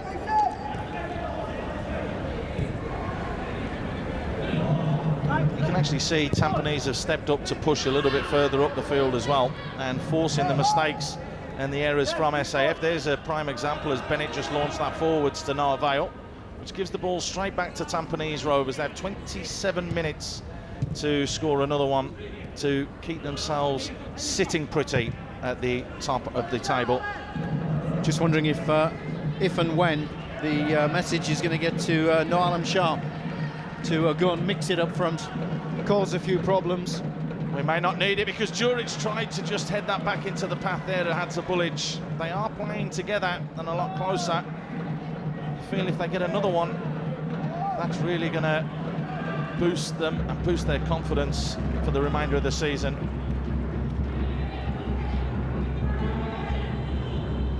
More tweets coming. Goal, come on Tampines. Ahmad Latiff should be recalled for the Suzuki Cup squad. Well, we mentioned that. That's from Wakribar on Twitter. Don't forget you can get a hold of us on hashtag S.LEAGUE. We mentioned that a while ago where he was pulling the strings in some of the games that we have seen. What say you, Dave? He's getting a little bit older now, Ahmad Latiff, 33 years old, but he has that experience, doesn't he? He has got the experience, and I think with experience it settled him down a little bit, because he did used to fly off the handle in his younger years, shall we say, his younger days. An experienced player, yeah, why not? Give him another crack. 51 caps so far. Be interesting to hear what John says about that. We'll catch that later as Juric tries to get the knockdown. Juric with a layoff. Jamil Ali back to Juric. Juric turns. Still has the ball. Steps back inside. Juric! Oh, it's just got stuck underneath his feet. But you don't see that very often. You've got to feel sorry for Alex, haven't you? The chances that have presented themselves.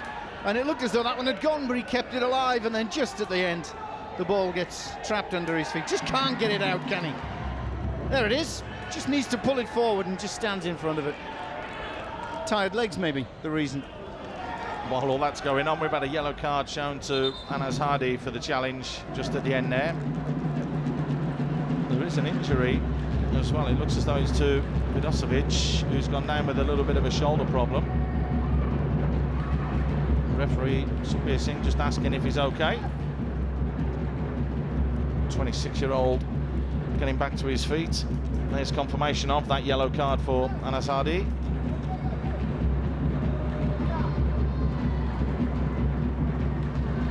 Well, perfectly set up now, isn't it? Tampines are back into it, but this scoreline's not enough.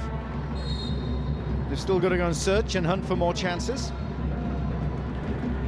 Well, when you consider that Tampines score about 22% of their goals in the final 15 minutes, as do SAF, we should be in for an absolute cracker. There's no question about that. The remaining 25 minutes or so, Hadzabulic looks to keep possession. Gligor gives it back to Hadzabulic, who has players over on the left-hand side. It's finally switched by Ahmad Latiff, the goal scorer. Ismaidi steps inside onto his favoured right foot. Still Ismaidi. Ismaidi still Ismaidi. Gligor. Well, look to keep possession, but Ahmad Latiff gets there. Back to Gligor. The angle's been changed for the cross here. Gligor, great ball in. Free header, Juric! Straight at the keeper, and the flag has gone up as well. Busy night for Eugene on the line. Another flag denying Alex the opportunity. What I'd like John to do is get his crystal ball out and give it another rub. Are we going to see some more goals, John? I definitely can't see why not. I mean, Alex is getting chance after chance, and To be fair, it's not like my old mate to be squandering these chances because he's usually so clinical that we've seen over the years. But I just have Paul touched on it just now. Is that tired legs, or is that, I think, more mentally than anything, playing 90 minutes earlier for the national team against India and then coming in here? I mean, Alex can run in straight lines all day, but goal scorers need to be really sharp mentally in front of goal, and I think that's just probably lacking a little bit. Any minute now, he's going to pop up and score. I have a lovely ball played forwards, and well, you've looked into your crystal ball, and let's see if you're right. So throw in to SAF. So, change is going to be made. Is that's Fazrul Nawaz who's going to come on? He's going to get his opportunity. Who's it going to be who comes up? There's going to be another change as well for Tampines, and it is going to be Nawaz Shah that's going to come on. Fazrul Nawaz will come on for Rosaini, that much we do know. And so, attacking intent shown there from SAF.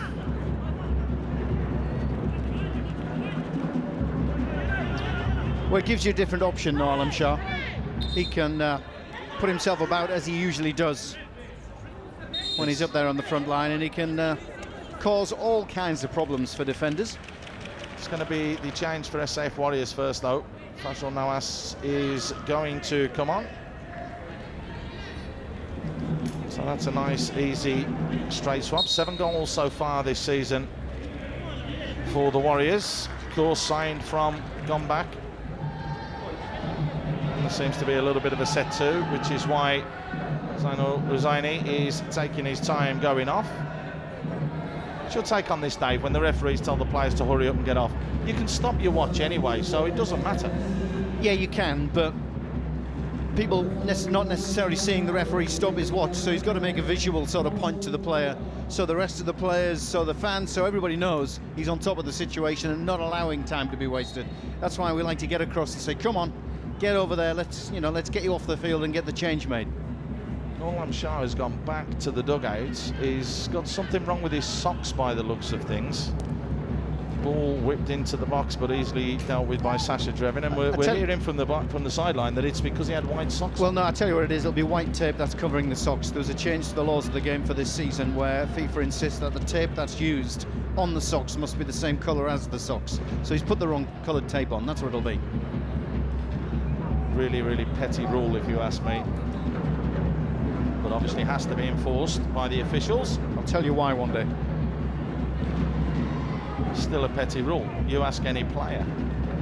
I mean, you ask John in a bit what he says. Great ball whipped in. Fazrul Nawaz is the target, but it's headed clear from Ismaili. Only as far as Shukur. Has been quiet this second half, it has to be said. Fazrul Nawaz helps that round the corner, but it's gone into an offside position. Now I'll tell you. It's going to be a free kick. It's when players get into a close-knit group, a cluster of players challenging for the ball. The referee's looking down. He's got to see colours of socks when there are challenges. You can't see numbers on shirts. You can't see faces when you're in close proximity to that situation. So somebody comes in, puts in a reckless challenge. You need to know which way you're going to give it. You got white socks and the teams aren't playing in white, you got a problem. So someone's wearing yellow socks and someone's wearing blue. Correct. Yeah. So if there's a bit of white tape, you should be able to tell if it's a yellow sock or a blue sock. It doesn't work like that, because then you've got to figure out, right, which player's wearing the white, which one is it? Moving swiftly on as Fazrul Nawaz breaks down the left-hand side to look to deliver into the box. Clips one far post looking for Karaglan, but easily picked up by him. Shukur.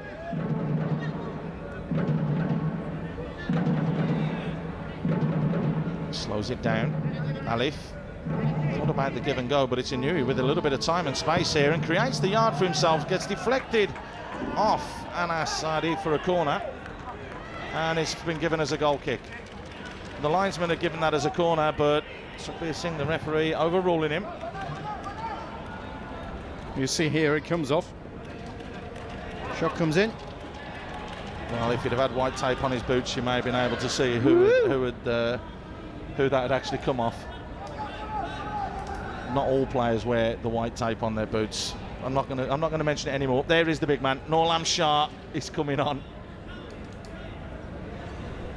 Talking to him a little bit earlier on. Tell you what, give us 22 rolls of different coloured tape, then you'll be all right.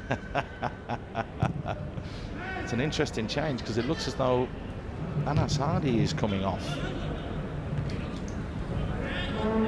Well, that's a very, very attack-minded change for Tampines. 18 minutes to go. Tampines, if they want to sit pretty at the top and have everybody else chasing them, must take 3 points from this game. It is currently 1-1. Sakurada after 52 minutes for the Warriors. Ahmad Latiff after 62 minutes. Here is Inui. Inui steps on the outside. Can he deliver quality? He can. What a great ball in. What a brilliant ball in. How has Karaglan missed that? That was absolutely brilliant, and that is what you were talking about before the game, Dave. The quality that Inui possesses, that was top draw. I'm not sure whether Karaglan saw it late or just didn't fancy it. He had to stretch out. I'll give him the benefit on that one. But it's exactly what we were talking about before the game. It's what we talked about at half-time. Inui's tricky, puts in a decent ball, and you'd expect Karaglan to be on the end of them. What an opportunity. Norlam Shah gets his first touch. Cross comes in, it's deflected, it's gone behind for a corner. So Tampines still pressing. We can get straight down to Doug Chalmers again because he's got Richard Bach down there. What's going on down there, Doug? Richard, thoughts on the second half? Obviously delighted with the goal, but Tampines have come back into it. Yeah, I think it's a very even game. Hopefully we can, maybe nick a goal. If not, try to get a point. You've had chances tonight, haven't you? There was a very close opportunity just then. There's a close chance for us, but hopefully, like I said, if we can get a 3 point, it'll be good. If not, I'll settle for the 1 point. Thanks, Richard. Yeah. Benoit at the far post there, just trying to head it back into goal, but unfortunately heads it wide. Wanted the corner, but not given. Interesting to hear from Richard there. He's saying just doesn't want to lose, wants at least a point out of this game. He really does want to spoil the party for Tampines, doesn't he? Yeah, he does, and you can see why. You know, his tenure after such a long time is coming to an end with SAF. So I'm sure he'd love to go out with a bit of silverware under his belt and also put one on the old rivals as far as their title hopes are concerned. Well, it's mind games as well because, as you know, on the 28th of this month, it's the RHB Singapore Cup. So just put a little stake in early doors and let them know that they're going to be in a game.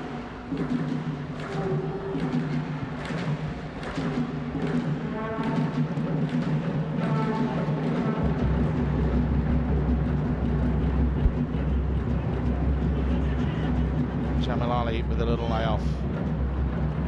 Flipped up and volleyed over from Norlam Shah. Imran trying to work incredibly hard to get there. It looks like it's Gligor that has come back and does ever so well not to smash into the fourth official's little dugout there. Very dangerous, the fourth official down there. And, well, was that not expected from Norlam Shah? Straight away goes into the book. He's only been on about 4 minutes. I've got to be honest, I loved refereeing Norlam Shah, but the two of us used to have battles during the game. He's a tremendous guy. He really is a tremendous guy. But that's typical of him, isn't he? Full-blooded challenge. I think he realises before he makes contact he's not going to get the ball, but he doesn't pull out of it. Well, the man that was playing in Arema in Indonesia and Persib Bandung before signing for Tampines has 75 caps now with 34 goals for the national team. Has yet to get his league tally up and running this season. Long range shot fired into Sasha Drevin. It's a nice height for him. Vidosevic it was who shot from range. He releases the ball very quickly. Matnaraman with a little flick. Juric almost there. He's pulled into a wider left position.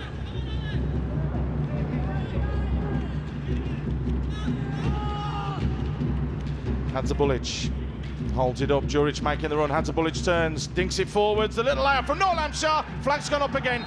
The ball's gone in the back of the net from Juric, but the flag went up, clearly straight into an offside position.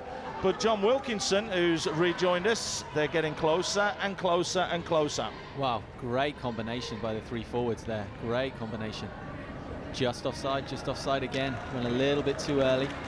Well, Alam Shah's definitely put a little bit of spark back into this game. I was expecting it from Jamil Ali, but Alam Shah's gone in. He's the one bringing the game back to life. Got to be more goals in this. Has to be more goals in this. Well, we know what happened the last time you said that, John, and if they're about to score, we'll throw a mic under you and you can say it again. So, Inui Well, this is where I expect the goals to come from, or at least to be created by. This little fellow Inui here on the left for SAF. It's a wonderful ball he put in earlier, and it was the kind of ball you just throw your hat on and it's going to go in. I couldn't believe that Carraglan missed it. It happens. There was no Alan Shah yet again. Had a bit of a reputation here and there, and has had his run-ins as well with the likes of Dan Bennett. We know all about that, well publicised fact throughout the island here in Singapore. But you need to know how to, as a match official, you need to know how to referee it. You understand the play, you understand... Here he is again, Alan Shah shoots just over the top. Sorry, Dave, but he created that opportunity for himself. The little flick on there came, and he just pulled the trigger, just high and wide though. And he'll continue to create opportunities. Just the ball off the knee. He just didn't get the contact on it that he wanted. Someone said that was John Wilkinson's best touch, the control off the knee. It's a bit below the belt, Paul. That's well out of order.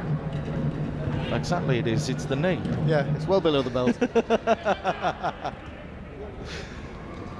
We're bringing you unrivaled coverage here of the S-League, where we've managed to speak to both coaches throughout the game. We've spoken to players at half-time. We have a current player in the commentary position with us.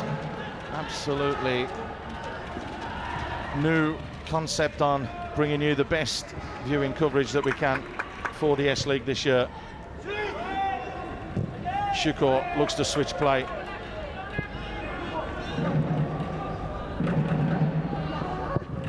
Fazrul Nawaz with a good ball in.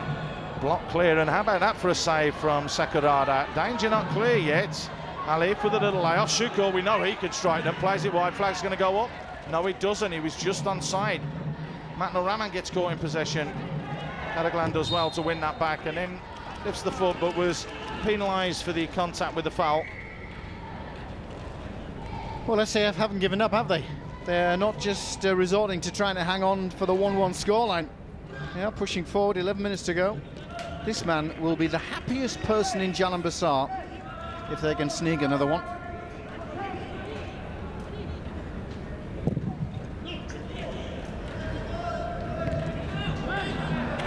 Chance here, Durant! It's in the post! It's just not going to be Big Alex's night tonight, is it? One disallowed, he's hit the post, a brilliant save, and to be fair, a miss. They don't come much cleaner than that as a group, do they? I think he must have run over a black cat as he came into the stadium tonight. I mean, that could have gone anywhere, couldn't it? And what does it do? Bounces straight into the goalkeeper's hands. The danger not clear yet for Tampines because SAF came straight up the other end. It's been quelled now, though. Imran plays it inside. Ahmad Latiff. The question that needs to be asked, and it begs the question, why didn't Tampines start with this lineup and go for it?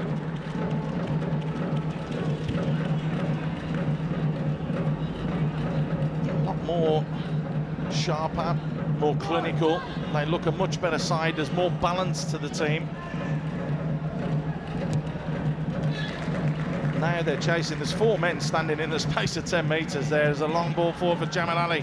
Jamil Ali is closing down. Dan Bennett's going to try and get there and see it out. Jamil Ali does well to keep that in. Yes, he does, but Bennett, the wily old fox, just gets his body in the way and makes sure that Jamil Ali can't get there.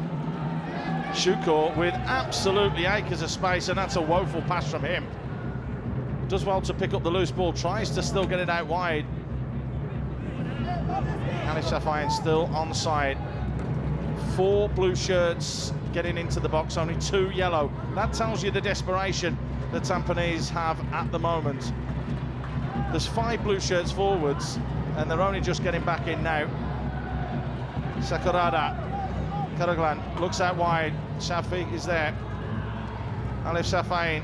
Safi steps inside, tries to bend one. Sasa Drevin pushed to safety. Imran slow to react. Inui with the ball, pulls it back. Oh, and a great chance there for Sakurada. Tried to pick his spot on that occasion rather than going through the ball. I've got to say the Tampines defence looked asleep there. They really did. The blue shirts were queuing up for a ball to be played across the 6-yard box. And even Sasa Drevin, when he got his hands to the ball, he didn't really push it that safe. He is a very good keeper, there's no question about that. Youngster who's been plucked out of Vazdim Vartex, of course, the Croatian First Division side.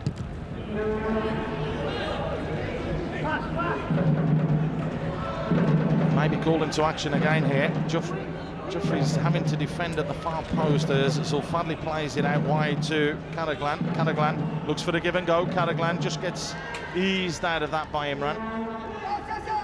Of course, with all the talk on diving and simulation, there was no question that Karaglan was going to stay on his feet there. I mean, all credit to him for staying on his feet. It would have been so tempting to go down, wouldn't it? Well, for a player anyway.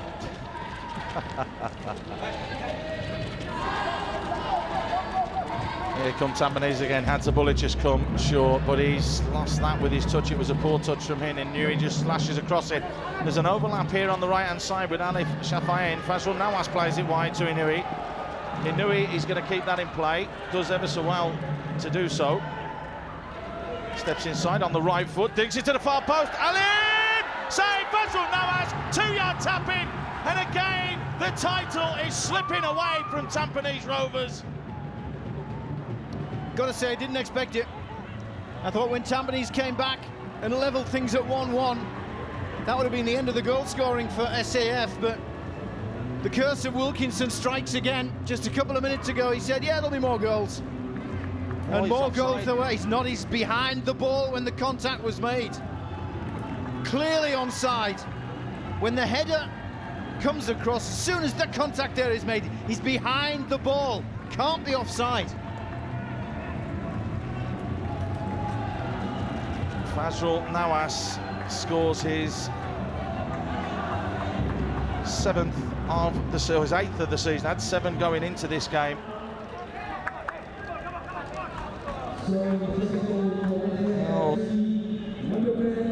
Questions asked again about the offside rule. He was standing in an offside position when that first ball was crossed to the far post. Now he's gained an advantage by being there when the ball was headed back to him. Not how it's judged these days. It's called phases of play. The second phase started the moment the ball was headed. Jamil Ali with a chance to try and get something straight back here. Hadzabulic looking to get on the end of that, cleared to the edge of the box. Thank you for clearing that up, because I'm sure a lot of people out there, Dave, would have asked the same question. Great ball whipped in. Hadzabulic almost on the end of it. Brilliant defending from Vidosevic. Jamil Ali, handball. Handball or corner? Handball. It's interesting because you see players coming back from an offside position near the halfway line, and then they touch the ball and the officials raise their flag. So that's why it was good that you're there to explain to everybody that the next phase has kicked in. So offside. Not offside, sorry. As soon as a player's in a position to make a controlled contact with the ball, in this case it was the header, brand new phase of play, that's when you judge the new offside decision from. Just a couple of minutes to go, and the last throw of the dice, possibly for the league from Tae Peng Ki. Ahmad Fahmy looks as though he is going to come on. He's got 3 goals this season. It's going to be after this set play. Jamil Ali. Oh, Ahmad Latiff went too early. They pulled it back to the penalty spot, but it's gone. Imran. Great ball whipped in, and a free header straight to Shell Jantan, and you can see there Karaglan is all on his own. If Shell Jantan can just find him, he's just screwed the kick out of the hands on the fly. Well, this is going to be a mad last few minutes as the lightning in the background, where we're sitting in the commentary position, offers a wonderful setting. Substitution is going to be made now. There's the header. He's got to do better. Could really have had a touch. John Wilkinson behind me is throwing his arms up in the air. It is going to be Ahmad Fahmy that comes on. It's now all or nothing for Tampines. It is Imran Saibu's gone off.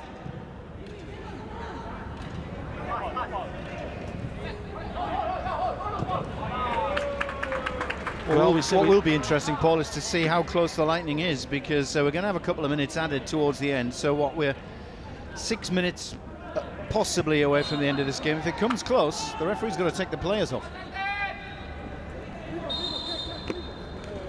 Could be an unusual lifeline for Tampines Rovers. Could you imagine that they would have to come back and play the game again if the game got abandoned with only a couple of minutes to go? Dear, oh dear, oh dear. Well, we've seen worse. All I have to do is reference Poland. Long ball forwards, Juric the target is shot. Oh my word! What a stunning strike from Benoit! He's just hit it on the volley, and what a last couple of minutes we're going to have here. It was a nothing ball in. Juric didn't even win the header. Benoit has absolutely rifled it into the top corner, giving Cheryl Jantan absolutely no chance whatsoever, and his third goal of the season is an absolute screamer. Well, what a finish we're going to have. There's a wonderful finish, but the finish to this game is going to be mouth-watering. We put the camera on him before kickoff and said, hey, he's one to watch, and we were talking about how he defends, how he could work in front of the defence. We didn't think for a moment he could put a stunning volley away like that. Well, all I'm going to say is that Tampines lost 4-3 with the last-minute goal against Albrechts. Talking to Richard Bock earlier, SAF lost 4-3 to Albrechts with the last kick of the game goal as well. So anything is possible in this year's S-League. Here's Hadzabulic with time. He's got 2 men over here, and here's Ahmad Fahmy! Had time, really needed to relax there, but looking to try and get his 4th of the season. All he had to do was slip it outside to the right-hand side. Wonderful opportunity for Tampines. I'd like to hear John Wilkinson's thoughts about Benoit Croissant's strike, because he's a man himself who can strike them like that, isn't he? Yes, but according to Wilco, they could end up on the MRT. I think I heard him say at half-time. I only said that because I was waiting for you to... 2-yard tap-ins, don't you, John? Oh, we all do. Well, chance here, Jamil Ali just goes through, but good defending in the end. Well tucked in from Zulfadli. Sorry, John. No, it just takes a defender to get you out of trouble, doesn't it, I guess? I mean, just a lesson to everybody. You've got to take your chances when they appear, especially at this level. There he is, back there defending. Couldn't do anything else but just flick that clear. Classy player, though, Benoit. Not just a defender, brings the ball out from the back, brings it into midfield and starts play. Very classy guy, and a classy finish. That's played for Al Najma over in the Middle East, and actually had a couple of games in the Championship for Sheffield United many years ago. Started his career at Troyes in France, so has been around a bit. You mean Troyes? Troyes. My French, I got a U in my O level. My French was never very good. Is it Troyes? That's how the French say it. I'm not French. There's going to be a change here. Bar Mamadou, they look like they're bringing him on. Shafain is going to come off. The referee not going to allow this before the free kick's taken, and Bar Mamadou is 6'2", so would definitely have helped. They're changing the number that's coming off, though. It's all changed down for the 4th official. Inui with a good ball in, headed away. 3 minutes of time added on. That is what could define Tampines Rovers' season as Norlam Shah looks to break forwards into the path of Juric. Wouldn't it be ironic if he scored? Jamil Ali plays it wide. Ahmad has time and space. Tries to shoot himself and he's bobbling and bouncing around. He's come to Ismaidi. Ismaidi finds Gligor. There's 3 against 1 blue shirts in the centre circle. It's absolutely unbelievable. Tampines really are throwing everything forwards. Ismaidi helps it into the box and is far too close to Cheryl Jantan, and you can see the frustration on Hadzabulic and Juric's faces. The ball is released quickly and into the path of Alif. Inui tries to skip past the challenges. The yellow shirts had better get themselves back on side here. This is like school football. Ahmad Latiff helps it forward. Jamil Ali's in behind. Jamil Ali is going to do it for Tampines. The flag has stayed down. The shirt is off. That is 3 points that could win Tampines Rovers the league. Can you believe the late drama here at the Jalan Besar Stadium? Absolutely unbelievable. I said it's like school football. You had one team pushing at one end, forgetting about defending. There's a counter-attack, so everybody pushes to the other end. And what it's done SAF looking to try and counter and looking to try and nick something on the break from Tampines has cost them at the back, and it's cost DPMM the opportunity to take full advantage of this run-in for the title. Jamil Ali will receive a yellow card for that. The man that came on as the first substitute after about 55 minutes has made the difference. The change going to be made now. Bar Mamadou is going to come on. That much we do know for Alif Safayan, but it's going to be too little too late, because this game has gone 3 points in the back for Tampines Rovers, and they are going to be sitting exactly where they want to be, pretty at the top of the S-League. Hey, let's give them credit, because it would have been so easy for them to think it's not our night. SAF keep nicking a goal and going ahead, but they haven't given up. They really haven't given up. And is that the sign of what a championship team can do? Well, it's a sign that they've got Hanimau Muda at the end and their last game. There you go, the 91st minute. And it was Nawaz in it. Jamil Ali at the National Stadium in Brunei that rescued a point for Tampines in the 92nd minute. What an important individual he's become in this title race. His 7th goal of the season, and we said that Benoit hasn't scored one that was going to be as important this year, and certainly Jamil Ali won't score one as important as that. What it does is the pressure now swings to Brunei. They have to do the business against Woodlands, Hougang and Balestier. What it has done though is it's literally taken Albrechts Niigata out of the equation because of goal difference. They would need to turn over a +13 goal difference in their last 3 games, so not mathematically impossible as of yet. They need to play Geylang Young Lions and Gombak. Sukhbir Singh is going to get ready to blow the whistle. We're 4 minutes into stoppage time. There's a little offside.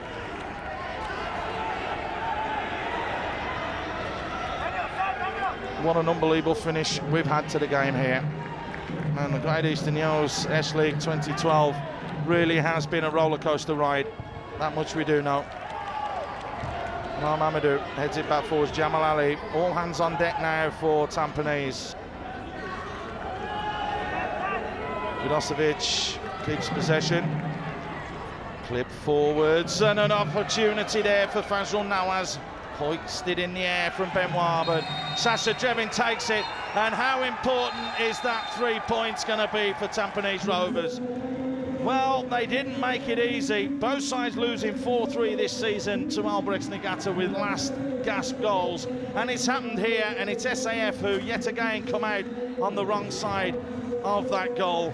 It all started in the 52nd minute with Sakurada, who made it 1-0. Then an equaliser from Ahmad Latiff 10 minutes later. Fazrul Nawaz came on and scored with just 6 minutes to go, and it looked as though the title had swung in favour of Brunei, but an absolute stunner from Benoit Croissant made it 2-2, and there's the man who is the hero.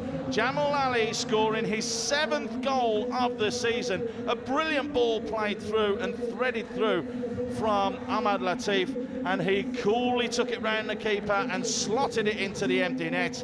Is this a taste of things to come with the RHB Cup on the 28th of October? But more importantly for the league, it puts Tampines Rovers on 49 points. The final score here at the Jalan Besar Stadium is SAF Warriors 2, Tampines Rovers 3.